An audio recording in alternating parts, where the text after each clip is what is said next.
Hello everyone, this is FIDE Master Joel Banawa for Chess Videos 2009, and today my lecture is going to be about the French defense, since a lot of people, or specifically my students, have been wondering if I happen to know a certain line that they could play against the French without having to memorize tons of lines just to get a playable game. And so the French starts out with e4, e6, d4, d5. This is the French defense. Black is allowing white to control the space in the center so that later on he'll have a subject to attack and prove that these certain pawns aren't much of an asset but rather than a liability. And now the line that I'm recommending is to move knight d2. This is the Tarrasch defense. I strongly believe that this subtle move is just as good as knight c3 or e5, and would fit people who doesn't have a lot of time to study and just wants to play a reasonable chess game. Now black has 4 traditional replies against this line, and these would be knight f6, bishop e7, c5, and d takes e4. But on this first French lecture, I'll only include the move knight f6. So this move sticks with the philosophy of the French. Black wants white to push his pawn center and prove that these pawns would be later a subject to attack and a liability. So here white plays e5 to gain space, because space is really important, especially in the center. Remember, the one who controls the center has a more potential of gaining an advantage because that person can easily control any part of the board and send help on its main target. So now black played knight f d7, which is probably the only move that makes sense. Now white plays bishop d3. This is the strongest square for the bishop and the most active, so because it controls the most dangerous diagonal in the game that points towards the potential shelter of the black's king, the b1 to h7 squares.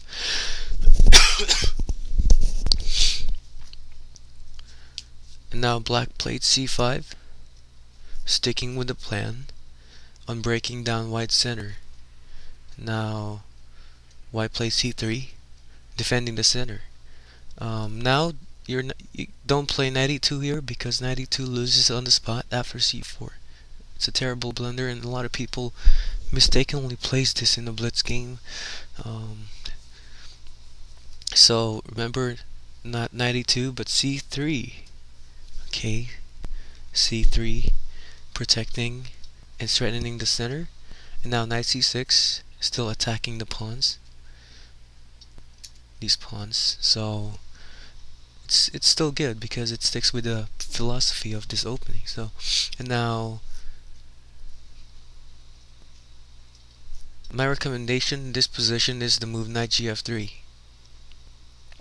Though the main line is the considered main line here is knight e2, which is also playable and would be suitable for the positional players who'd like to sit for hours trying to grind out his opponent and trying to prove that he could win in a very slightest way, slightly better game. But here knight gf3, this move tells you that white is on for anything, even if he has to sacrifice a pawn in the center. So it'll show after a couple of moves. Queen b6, sticking with the plan, just being consistent.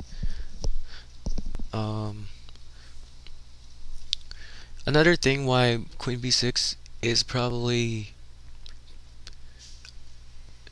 played is because that it's taking advantage of the fact that the knight is already on f3, compared to the line on e2. He could still defend the pawn by playing here knight f3, Well, here white's not going to be able to, but that's not really our intention. Our intention is to sacrifice a pawn on d4 and prove that we actually have something, or more than something, a really good compensation. And now black should really take, because if he doesn't, then his last couple of moves would prove to be a waste.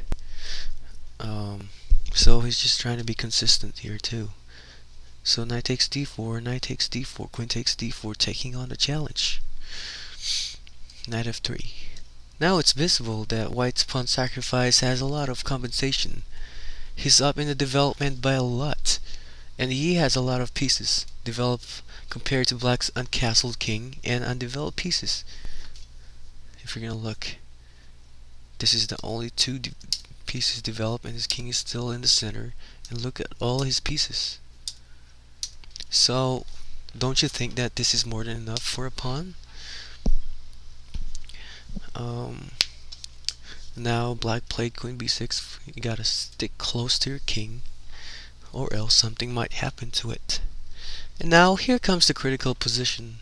This is probably the only move in the line that's really important to you, and you have to remember this very strong move.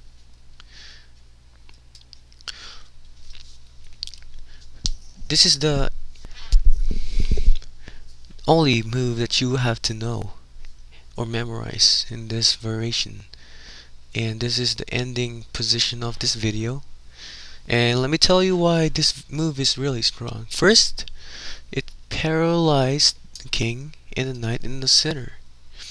Secondly, it allows white to swing his queen to the queen side, either on g4 or h4 later, and have a nice attacking chances against the black king, because this is where usually the black's king castles.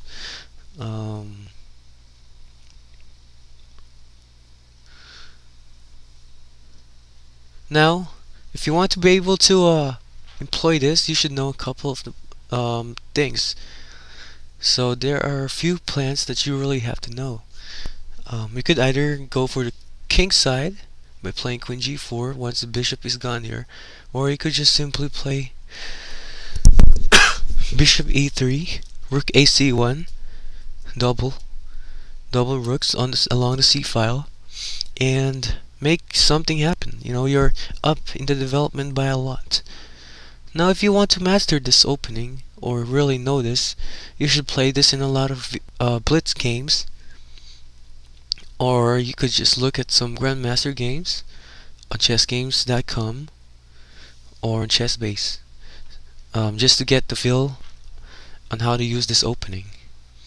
And that would be it. That concludes my lecture for today, and thank you for